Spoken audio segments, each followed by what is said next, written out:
भगवान श्री कृष्ण के परम भक्तों में से एक थे रसखान जी, जो धर्म से एक मुस्लिम थे। रसखान जी का असली नाम सैयद इब्राहिम था। वह पेशे से एक कवि थे। रसखान जी की एक आदत थी, वो हर दिन काम पर जाने से पहले एक पान की दुकान पर रुकते थे। एक दिन उन्होंने देखा कि पान वाले ने दुकान के एक कोने में एक नई तस्वीर लगाई है। वो तस्वीर थी एक बालक की, घुंघराले बाल, सिर पर मोर मुकुट, हाथ में मुरली, चेहरे पर मासूम सी मुस्कान जो सीधा दिल को छू जाए। कुछ समय तस्वीर को देखने के बाद रसखान जी ने दुकानदार से पूछा, भाई साहब ये बालक कौन है? दुकानदार बोला, ये तो श्री कृष्ण हैं। रसखान जी बोले, इतना सुंदर और कोमल बालक? बहुत सुंदर बालक है, पर ये नंगे पाँव क्यों है? अगर ये जमीन पर चलेगा तो इसके पैरों में कांटे चुभेंगे। छोटे छोटे चरण हैं इसके, इन्हें चप्पल क्यों नहीं पहनाते? दुकानदार हंसकर बोला, अगर इतना ही कष्ट हो रहा है तो आप ही लेकर आ जाओ। और बस वहीं से शुरुआत हुई उस प्रेम की जिसने एक मुसलमान को श्री कृष्ण का सबसे बड़ा भक्त बना दिया। अगले दिन रसखान जी आए, हाथ में 2 छोटी सी चप्पल लेके। बोले, लो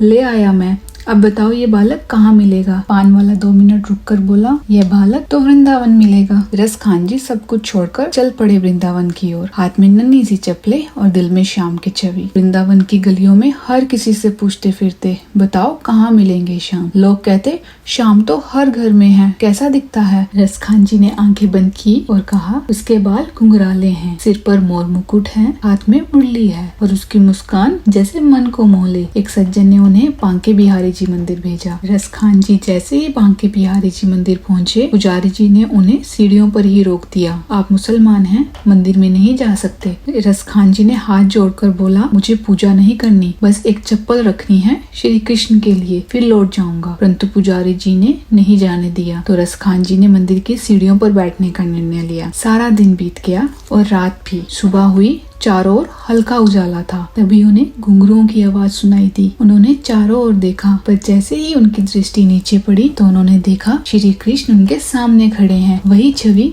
वही मुस्कान, लेकिन पाँव खून से सने थे। रसखान जी कांपते हुए बोले, हे कृष्ण, तुम्हारे चरणों में क्या हुआ? श्री कृष्ण मुस्कुराते हुए बोले कि मैं गोकुल से पैदल आया हूँ, क्योंकि तुमने मुझे उसी रूप में बुलाया था जिसमें मैंने चप्पल नहीं पहनी थी। अगर तुम मेरे मंदिर वाले रूप को पूछते तो मैं तुम्हें मंदिर में ही मिलता, पर तुमने जिस रूप में प्रेम किया, मुझे तुम्हें उसी रूप में दर्शन देने थे। ये सुनते ही रसखान जी की आंखें भर आई। वे श्री कृष्ण के चरणों में गिर पड़े। हे प्रभु, अब मैं कुछ नहीं जानता, बस अब मैं आपका हूँ और जीवन भर आपकी चरण सेवा में ही रहना चाहता हूँ। उस दिन से रसखान जी केवल एक कवि नहीं, वो एक कृष्ण भक्त बन गए थे। रसखान जी ने जीवन भर श्री कृष्ण की बाल लीलाओं पर पद लिखे। उन्होंने कभी भी धर्म का भेद नहीं किया। उन्होंने कहा, मैं मुस्लिम जरूर हूँ, लेकिन मेरा दिल अब वृंदावन की गलियों में ही बसता है। इस कथा से हमें यह सीख मिलती है कि भगवान किसी की जाति या धर्म नहीं देखते। श्री कृष्ण कहते हैं, मुझे वो भक्त सबसे प्रिय है जो मुझे बिना स्वार्थ के प्रेम करता है। आपसे निवेदन है, यदि आपको ये वीडियो अच्छी लगी हो तो कृपया वीडियो को लाइक और चैनल को सब्सक्राइब करें। हरे कृष्णा, हरि बोल।